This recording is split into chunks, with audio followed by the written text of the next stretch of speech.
that in a moment. But let's come back to a story that we really only come onto recently and informed by you. Let me tell you, and I often say this, that if I don't read your text, tweets or emails during the show, I absolutely promise you, hand on heart, I go away and I read them afterwards, and they do help inform me as to how to take the show on. So when we touched on loan charges, I think it was on Monday, it might have been the back end of last week, we realised that there were so many people who've been, a bit like cladding, when I touched on cladding, and I realised how important that was. So we're coming back to it in a moment, and we're going to be speaking to a very prominent politician who could hopefully hold some of the answers to some of the questions that I'm being asked. But first, appreciating not everybody actually is fully up to speed. LBC's Theo Usherwood looks back at the history of this hugely controversial policy. I was in these schemes from 2015 to 2018, but when it actually hit me was in the middle of COVID last year.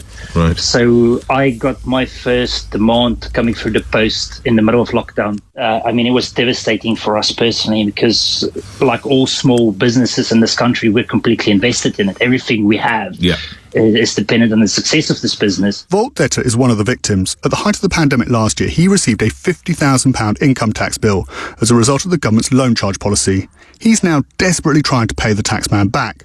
But others have not been so lucky. There have been 7 suicides and numerous marriage breakdowns, as tens of thousands have faced financial ruin. MPs like Tory backbencher David Davis have tried to persuade the government to cut the likes of Vault some leeway. This is an injustice with very large consequences. We have all met and listened to constituents who are facing utter financial ruin as a result of this policy. It is ruining people's lives. There have been at least 7 suicides caused by the stress, the anxiety and the financial hardship of this policy. The issue here is that these people had no idea they were doing anything wrong when they were advised they could be paid in the form of a loan from an offshore company. The method of payment was used by firms for contractors such as IT workers, but in 2016 the Treasury decided to try and claw the money back. Initially they decided to go back 20 years, but then the former chief of the National Audit Office, Amias Morse, ruled HMRC could only go back a decade.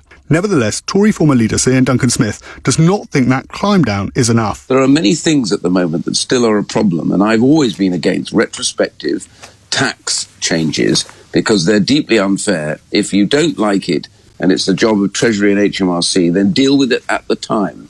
If you think this is an avoidance scheme that is too aggressive, then you deal with it at that point, and from that moment onwards, people have been warned, and therefore, you can chase them. There have been calls for Parliament's Treasury Select Committee to investigate.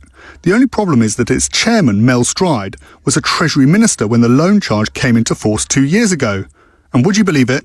He doesn't think it's worth investigating. You were quoted in November as saying that the Treasury Committee will not be doing any further work on the loan charge in the near term. When was that decision made, and was it made at a meeting?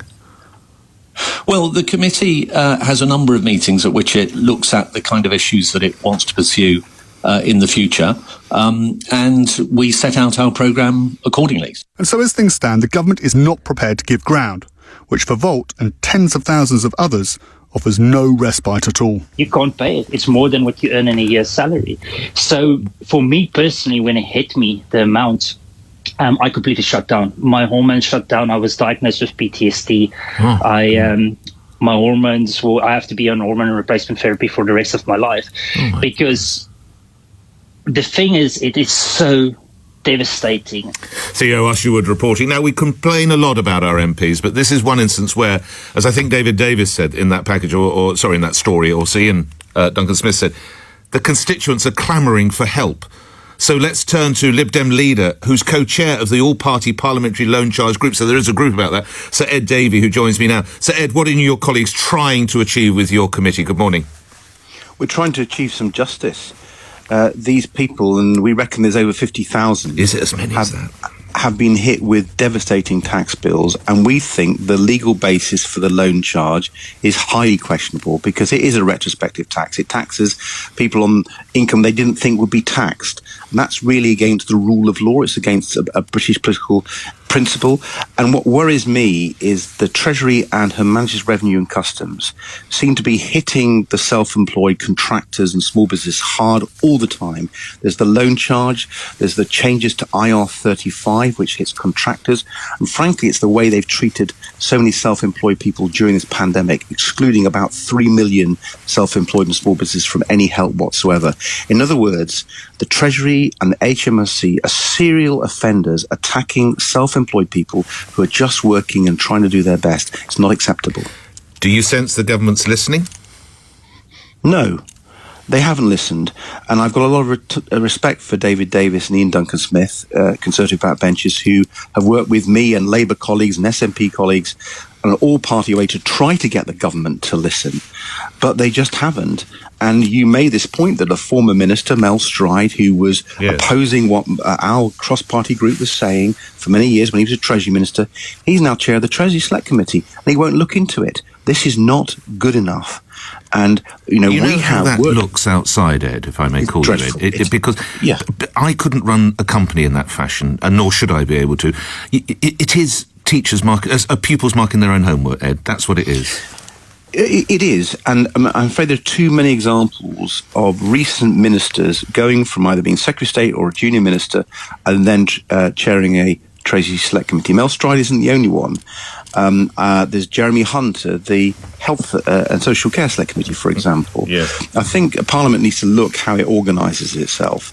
And I do want to say to some Conservative colleagues who've worked cross-party on things like the loan charge and IR35, as Liberal Democrats and others have campaigned for self-employed and small business people, and they've campaigned with us. But sometimes when the rubber hits the road and they're asked to vote in Parliament, too often they back the government, and the Whip's office, the Conservative Whip's office, twist their arm, and then they go against what they told their constituents. So I'd say in the gentlest possible way to Conservative colleagues, you can say stuff, it's what you do in the voting lobby, and too many of them are backing these are serial attacks on self-employed people. And what Liberal Democrats are saying on the eve of the budget, on the morning of the budget, the government has got to change its way it treats small business and the self-employed. And Liberal Democrats will keep going on and championing the case for small business and self-employed until the government listens. I sense we'll be speaking again over the coming days. Ed, thank you for that on this particular loan charge, and a story to which we shall return. So Ed Davey, co-chair of the All-Party Parliamentary Loan Charge Group, and of course leader of the Liberal Democrats. Coming up after the news, the furlough system is to stay in place.